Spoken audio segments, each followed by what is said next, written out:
فلينظر الإنسان إلى طعامه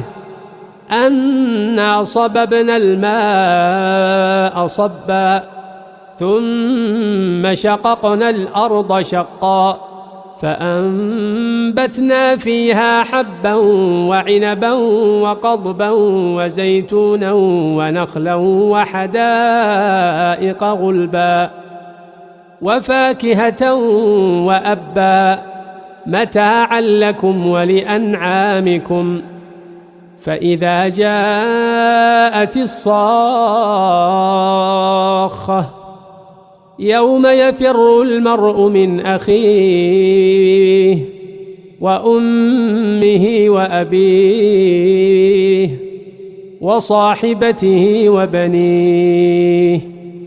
لكل امرئ منهم يومئذ شأن